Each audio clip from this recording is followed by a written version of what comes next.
Cool. Can people hear me? Yes. Awesome. Okay, thanks. My computer insists that it's midnight, so good evening, everyone. So I'm Shaan Nagy. I'm from UCSD. And basically, the people listed on the slide and a few others of my collaborators have been thinking for a while about this problem of proving properties that hold over infinite collections of programs. And so we've tried a number of different ways of proving these kinds of properties, and I'll explain more about this in the talk. And we found that it's actually very, very difficult to design a precise verification technique. And so after a while of struggling with this, we started to think that maybe we weren't the problem, maybe the problem domain was the problem. So we started digging into the theory and trying to construct semantics, and we found some really interesting hardness results that I want to talk to you about here. Before I get to that, though, I should probably motivate what this problem is and why we care. So because LLMs are very popular, we'll use an LLM as our motivating example. So suppose you go to ChatGPT and you say, hey, give me a function that computes factorial. It says, OK, great, I know how to do that. I'll say, here's this function, compute factorial. I'll handle the base case first. If n equals 0, return 0. And you're watching the LLM print this out, and you realize, wait a minute, that's already wrong. 0 factorial is, in fact, not 0. It's 1. So no matter what the LLM does at this point, right, it can try to generate very reasonable-looking programs, but it's always going to be wrong. So what you would ideally want is to be able to say at this point, before it generates anything after this return 0, to say, hey, you made a mistake. Let's backtrack or resample or do something else. Let's not waste our time here. So if we think about sort of abstracting away, what is this problem? Well, this prefix here, this string, really defines a set of possible programs, right? And so each of these programs is some continuation of the string that the LLM generated. And maybe you could think of this as being defined instead of by some weird picture as by a grammar. And then we'd like to prove, in the context of our example, the property that no program in this set computes 0 factorial correctly. So if I give the input 0, every program in this set will return something that's not 1. And so, like I said, this has some applications in LLM-based code generation. And we have a paper conditionally accepted at POPL that kind of gives you a programmable framework for doing these kinds of things in that setting. But it's also useful in classical program synthesis and certain kinds of verification when you have dynamically loaded code. So this is kind of our problem. Fix this general problem setting in your head. And like I said, we've been thinking about how to verify these kinds of properties for a long time. But we eventually realized that we should try to walk before we tried to run.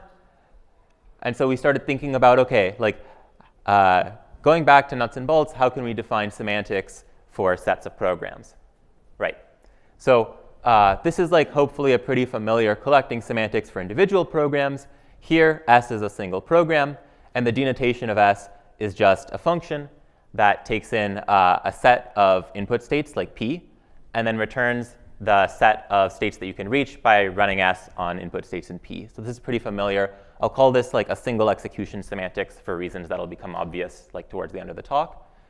Now, if I have some set of, for example, maybe 1, 2, 3 programs, then it's pretty reasonable for me to define a semantics of a set of programs as just a function that takes in a set of input states and then returns the set of states that are reachable by running any program in the set. Right. So this seems very rational.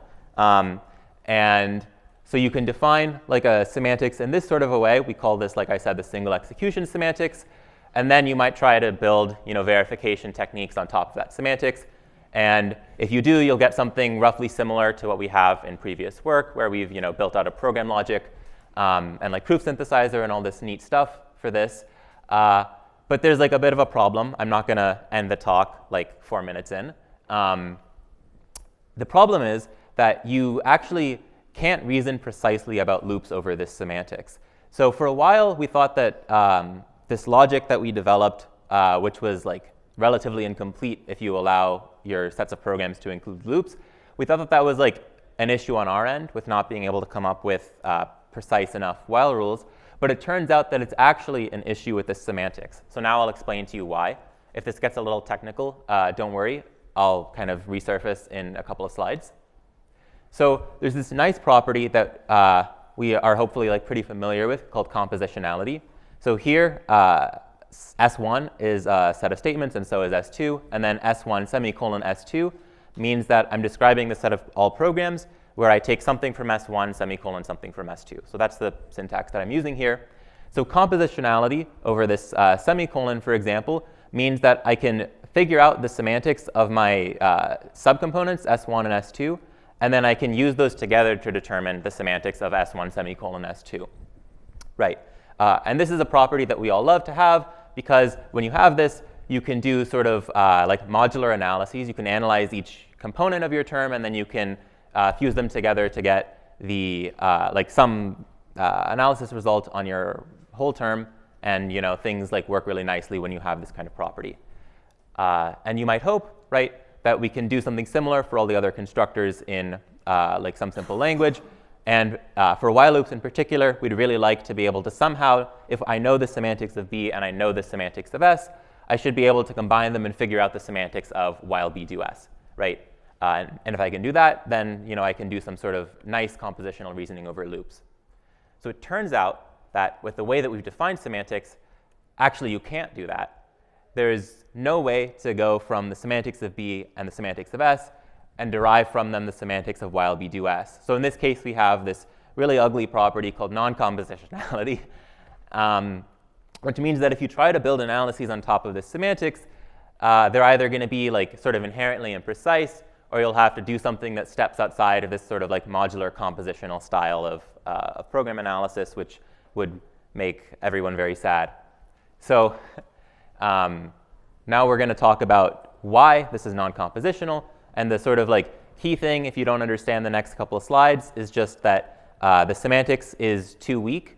So the information about the semantics of B and semantics of S just isn't enough to tell us what the semantics of the set of loops is. But now I'll explain what that means.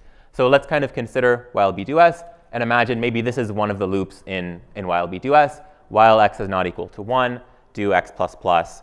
And we're going to just step through evaluating this loop on a really simple example to understand what kinds of information we need to know about the guard in order to figure out how this loop will run. Right. So we run the loop on x equals 0. First, we check the guard, and we see that it evaluates to true. So we run one iteration of the loop. Now we're at x equals 1. We check the guard again. We run.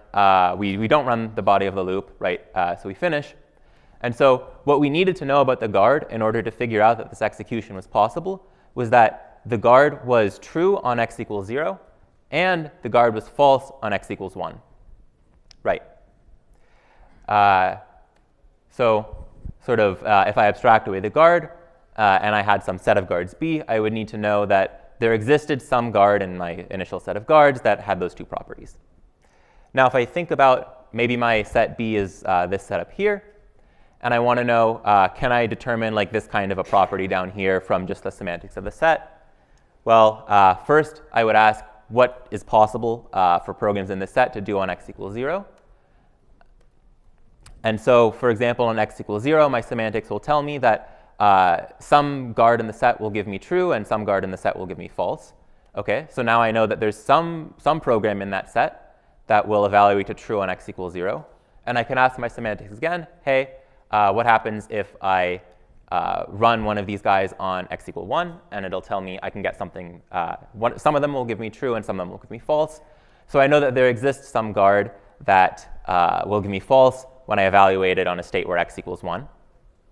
But the problem is that this formula on the bottom doesn't imply the formula just above it, because I know that there exists a guard that satisfies the first property, and there exists a guard that satisfies the second property. But I don't know that there exists a guard that satisfies both of these properties. So for example, I could change the set of guards in the upper right. Instead of equals equals 1 and not equals 1, I could change it to 2. And then the semantics is exactly the same, because for any start state, I can get true from one of the guards and false from the other guard, right? And so this fact along the bottom is still true. But then the sort of witnesses to like this existentially quantified formula here and that one over there are different guards. So there actually is not any loop that uses one of these guards that gives me this sort of like execution pattern. So zooming out a bit, right, I can say that the semantics of those two sets of guards is equal, and the semantics of x++ is obviously equal to itself. And these two statements tell me that on any single input, the guards in the bodies will behave like roughly the same. They're roughly indistinguishable if I just like pluck one out and run it once. But if I consider the set of loops which have body x++ and differ in the set of guards that they use, I'll see that the semantics are not equal. And the point is that when I execute over several loop iterations, I'm running the guards multiple times. And because I'm running them multiple times, I can start to see that actually they don't have the same kinds of behaviors.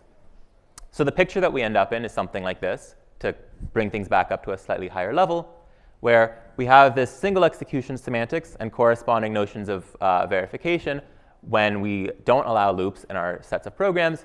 But now we need some kind of semantics for when we do allow loops, and we'll correspondingly have some notion of verification. So the trick ends up being to basically lift our semantics to operate, instead of on sets of states, to operate over sets of lists of states, right? So I'll kind of like blast through this illustration a little bit. So the idea then is that P becomes a collection of like lists of states. So that's a list of length 1, and that's a list of length 2. And when I run a program on a list of states, I get a list of outputs, right? And now I can take, for example, just a state that can, a set that contains just the list x equals 0, x equals 1, and I can run it on that first set of guards from earlier. And I can see that it's possible for me to find a guard that gives false on x equals 0 and true on x equals 1.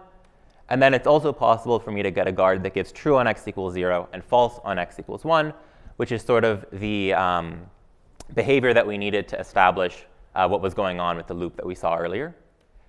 In contrast, if I look at the set x equals 2 and x is not equal to 2, I get completely different outputs, right? So now the semantics of these things are completely distinct. And it turns out, and you'll see if you read the paper, that this semantics is in fact compositional for loops as well. And so you can kind of push this through and get some reasonable extension to our logic, and then you get like a relatively complete verification system. Since I'm running out of time, I'll be a little bit fast with the next couple slides. But basically, in the paper, you can read it, and we prove that this multi-execution semantics is actually the minimal extension of the single execution semantics that gives you compositionality over loops. Second, we can prove that the properties that you can prove in our logic are equivalent to the semantics on the left. And so as a result of those two facts, you get that this like logic that we develop is sort of a minimal extension of our original one. So that's what I've got for you today. There's a bit more in the paper about how to reason about divergence and some other things. But I hope you guys found that interesting, learned something useful, and I'm ready to take questions.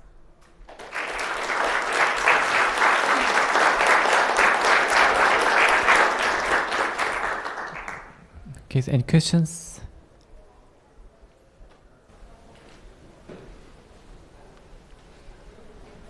So the new semantics is a power set on the list of states. How do you decide the length of the list, or you have to use all lengths?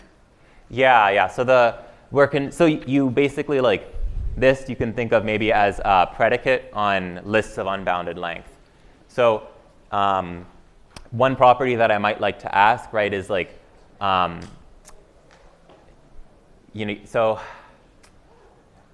generally the kinds of properties that you would need to write are not for a fixed length of list. They're for lists of unbounded length. Yeah, so I might need to ask, like, does there exist a list that represents the execution of a loop, which like eventually will terminate, or will eventually like give me some good output state? Oh. Okay, thank you. Yeah, thanks for the question. Okay, thank you. So let's thank the speaker.